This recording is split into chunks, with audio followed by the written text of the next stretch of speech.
अब हम देखेंगे discuss various note taking methods कि नोट टेकिंग मेथड के क्या क्या तरीके हो सकते हैं, कितने प्रकार के तरीके हैं उसके बारे में हम देखेंगे। जो लेक्चर सुनते वक्त इंपॉर्टेंट पॉइंट्स लिखते हैं ना, उसे बोलते हैं नोट टेकिंग मेथड। उससे क्या होगा, रिवीजन इजी हो जाएगा, इंपॉर्टेंट पॉइंट्स याद रहेंगे, एग्जाम प्रिपरेशन फास्ट हो जाएगी। तो डिफरेंट सिचुएशन के लिए डिफरेंट नोट टेकिंग मेथड होते हैं। जैसी जैसी सिचुएशन होगी वैसे नोट टेकिंग मेथड होगी। उसके लिए जानते हैं कि इसके क्या क्या मेथड हैं। तो आज हम इस क्वेश्चन में इसके 5 मेथड पढ़ेंगे।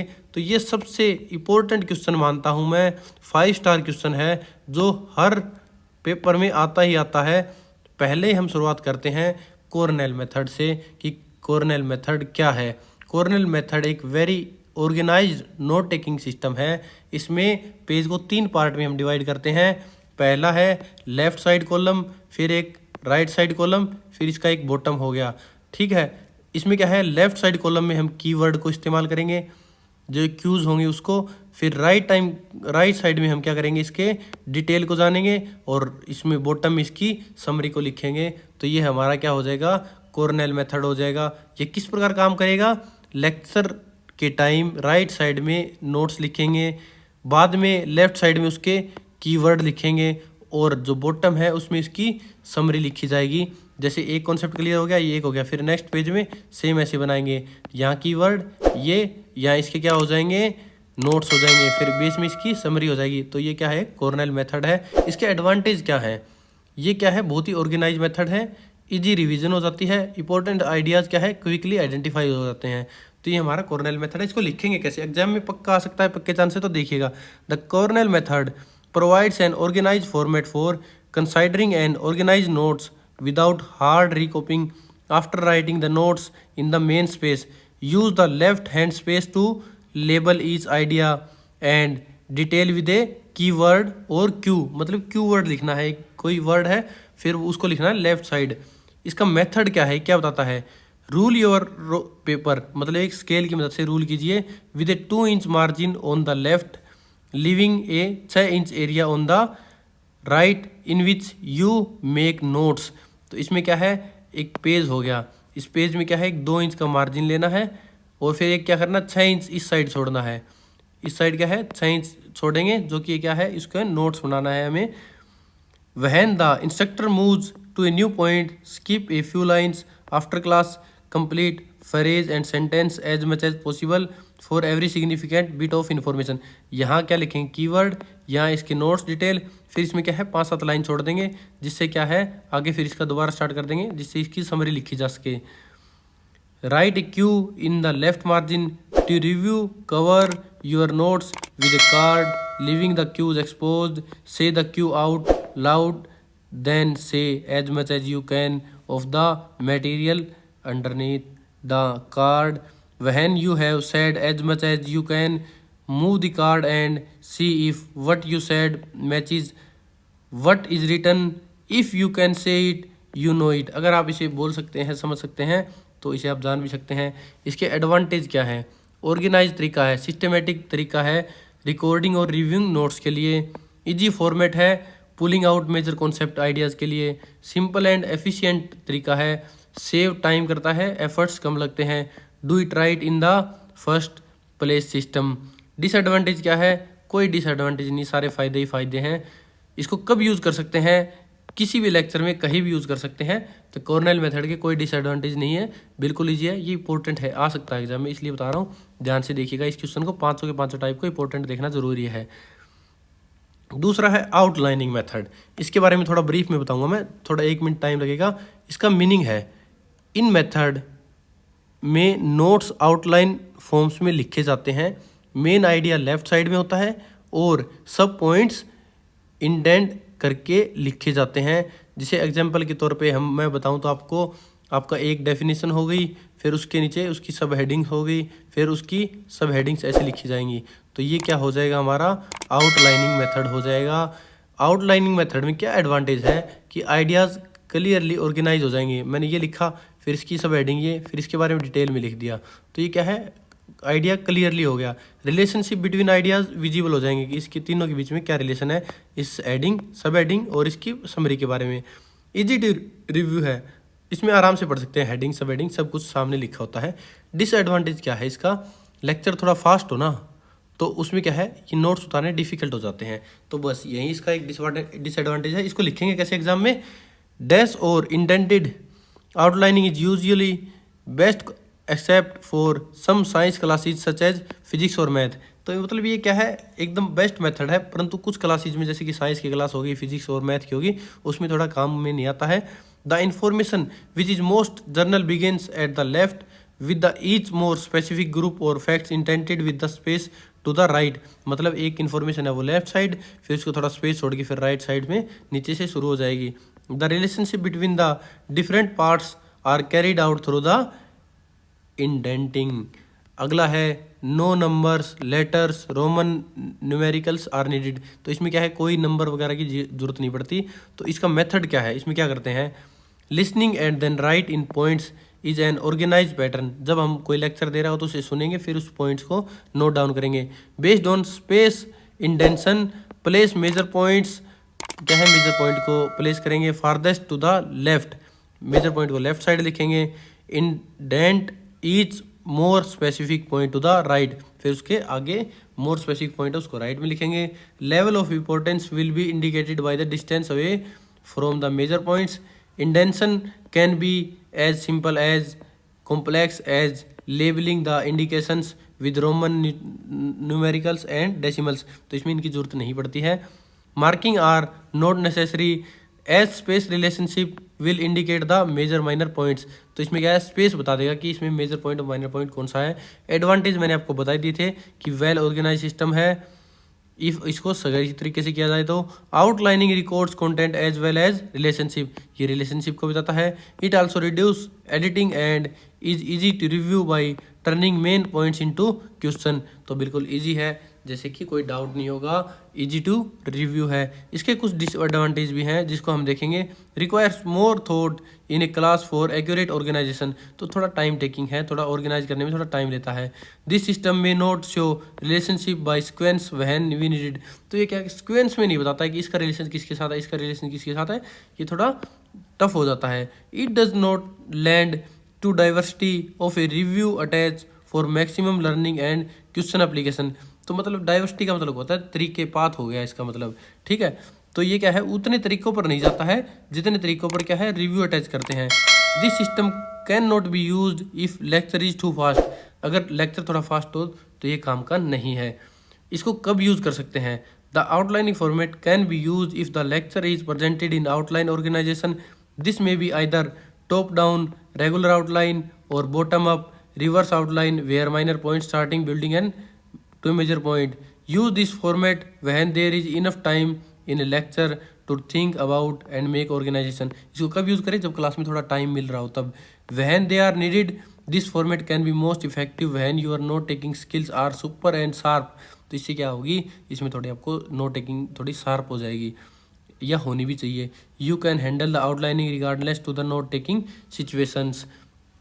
इसका एग्जाम्पल क्या है, ये इसका एग्जाम्पल है, इसको तौर पे ले सकते हैं। इसकी डेफिनेशन है, इसमें इसके नोट्स उतारे हैं। जैसे कि मैंने बताया लेफ्ट साइड इसकी डेफिनेशन उतार ली, फिर राइट साइड इसके रिलेशन इसकी डेफिनेशन दे दी। फिर इसके कितने तरीके हैं, 3 काइंड्स का है। फिर इसके 3 काइंड्स कौन से हैं, 1 2 3 राइट साइड में लिख दिए इसके, थोड़ा नीचे जाके बॉटम में। फिर अगला राइट साइड लेफ्ट साइड में शुरू करेंगे, फिर इसके राइट साइड में इसका रिलेशन और उसकी स्टेटमेंट को दे देंगे। इस प्रकार ये लिखा जाएगा।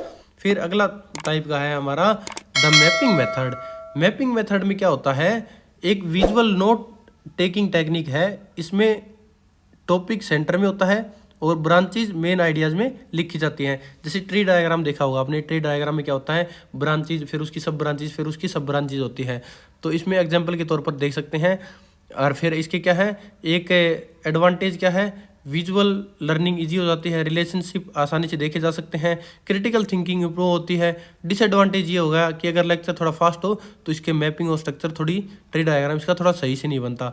तो इसमें आप देखोगे मैपिंग मेथड में क्या होता है कि एक जो हमारा मेन जो टॉपिक होगा वो ऐसे लिखा जाएगा, फिर उसके क्या होंगे, सब टॉपिक्स होंगे, फिर सब टॉपिक्स के नीचे जो मेन पॉइंट्स होंगे वो नोट डाउन किए जाएंगे, ये कि इसके क्या है। फिर इसके कितने सब टॉपिक्स हैं, फिर उसके मेन पॉइंट्स हो जाएंगे, ऐसे होगा। अगर इसमें एक भी मिस हो गया तो इसका मिसकम्युनिकेशन हो जाएगा, यही इसका नुकसान है अगर क्लास थोड़ी फास्ट हो तो। ये हमारा मैपिंग मेथड है। मैपिंग मेथड में मैंने आपको बता दिया क्या है क्या नहीं। अब इसको लिखेंगे कैसे। The mapping method, mapping is a method that usage comprehension, concentration skills and involves in a note taking from which relates each facts or ideas every other facts, or mapping is a graphic representation of the content of a lecture. It is a method that maximize activity participations, afford immediately acknowledge and its understanding and emphasize critical thinking. इसके advantage क्या है। इसके advantage मैंने बता दिया कि easy, आप आराम से लिख सकते हैं। इजी विजुअल लर्निंग इजी करती है, रिलेशनशिप क्लियरली विजिबल होता है, क्रिटिकल थिंकिंग को इम्प्रूव करता है।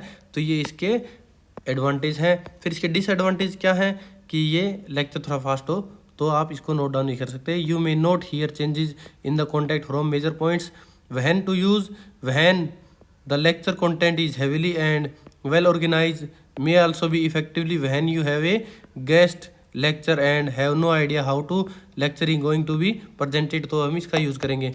इसमें एग्जाम्पल के तौर पर ये इसका मेन टॉपिक हो गया, ये फिर कितने टाइप का वो बता दिया, फिर इसके सब ब्रांचेज कौन सी हैं, इसके टाइप कौन से हैं वो बता दिए, फिर इसके पॉइंट्स नोट डाउन कर लेंगे वन बाय वन कि इसके कौन से पॉइंट हैं। तो ऐसे इसको हम दिखा सकते हैं। चार्टिंग मेथड क्या बताता है कि चार्टिंग मेथड में टेबल या चार्ट फॉर्मेट का यूज़ किया जाता है। इन्फॉर्मेशन कॉलम्स में ऑर्गेनाइज होती है। तो इसमें क्या होगा, इसका फ़ायदा होता है कंपैरिजन इजी हो जाता है, इन्फॉर्मेशन क्लियरली ऑर्गेनाइज फॉर्म में होती है, लेस राइटिंग करनी पड़ती है, लिखना कम पड़ता है, ओनली डाटा लिखना पड़ता है। परंतु इसका एक नुकसान है, कैटेगरी डिसाइड करते समय कभी कभी क्या है डिफ़िकल्ट हो सकता है और कुछ डाटा मिसमैच हो सकता है। तो इसको लिखेंगे किस टाइप में। If the lecture format is distinct such as chronological, you may setup your paper by drawing columns and labeling appropriate headings in a table, कि आप अपने पेज में ऐसे टेबल के फॉर्मेट में लिख सकते हैं। मेथड, इसका मेथड क्या बोलता है, determine the categories to be covered in lecture, setup your paper in advance by columns, अपने पेपर को लेक्चर से पहले ही कॉलम्स में सेट करके रखो। Headed by these categories as you listen to the lecture, record information, words, phrase, main ideas into the appropriate categories. इसका फ़ायदा क्या होता है, helps you track conversation and dialogues where you would normally be confused and lose out on relevant content, reduce amount of writing necessary, मतलब जो आपको फालतू लिखना पड़ता है वो नहीं लिखना पड़ेगा, कन्फ्यूज कम होगे। Provides easy review on mechanism, आप दोबारा पढ़ोगे तो आपको आसानी से समझ में आ जाएगा। बोथ मेमोराइजेशन इजी से याद होगा। Study of comparison and relationship, इसके नुकसान क्या हैं, फ्यू डिसएडवांटेज, किसको छोड़ के, learning how to use the system and locating the appropriate categories, you must be able to understand what happening in the lecture, कि लेक्चर में क्या हो रहा है। व्हेन टू यूज़, इसको कब यूज़ करना है। Test will focus on both facts and relationship, content are heavy and presented fast, you want to reduce the amount of time you spent editing and reviewing at test time, you want to get an overview of the whole course on the one big paper sequence। तो इसमें क्या है, ये बोल रहा है कि इसको यूज़ कब करना है, जब टॉपिक वास्ट हो, आपको बहुत ज़्यादा लिखना है या आपके पास कम टाइम है, आपको आगे एग्जाम देना उसके लिए कम टाइम है, तो रिव्यू में आपका काम चल जाए, इजी मेमोरेबल हो, तब इसको यूज़ कर सकते हैं। तो इसको हम चार्ट के तौर पर यूज़ कर सकते हैं। ये थोड़ी एडिटिंग सही नहीं, वरना इसका एग्जाम्पल था, इसको प्रॉपर चार्ट में एक डाटा दिया गया है उसको दर्शाया गया था। अगला है सेंटेंस मेथड क्या होता है।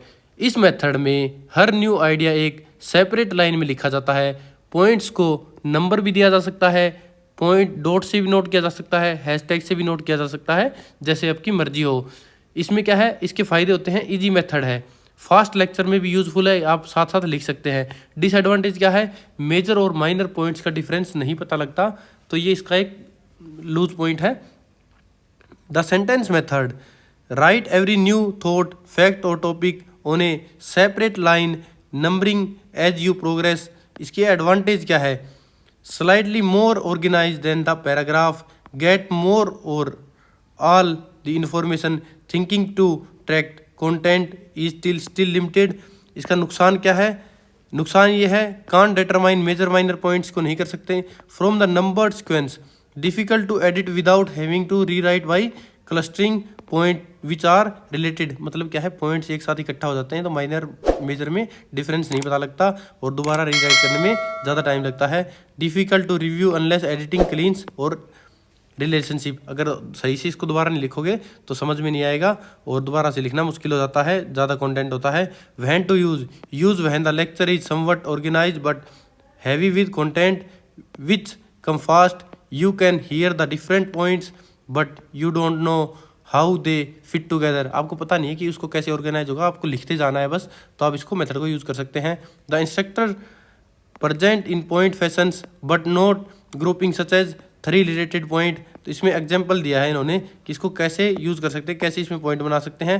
तो 3 एग्जाम्पल दे रखे हैं, इसको आप देख लीजिएगा, आपको देख के आराम से समझ में आ सकता है। इस 3 लेक्चर में इन्होंने क्या खुद पॉइंट बनाए हैं। फ्रेड पहले एग्जाम्पल से इन्होंने लिया है, फिर फाइनली क्या है, इस प्रकार ये इन्होंने नोट्स उतारे हैं, इस प्रकार इन्होंने सेंटेंस मेथड का प्रयोग किया है। तो इजीली आपको एक सेंटेंस मेथड में लिखना क्या है, उसकी डेफिनेशन, सेंटेंस मेथड क्या है, ठीक है, फिर उसका क्या है मेथड क्या है, उसको यूज कब करना है, उसके एडवांटेज क्या है और उसके डिसएडवांटेज क्या है, ये 4 चीज़ें लिखनी है। आपका ये टॉपिक कवर हो जाएगा, एग्जाम में आना कन्फर्म है, 100% आएगा।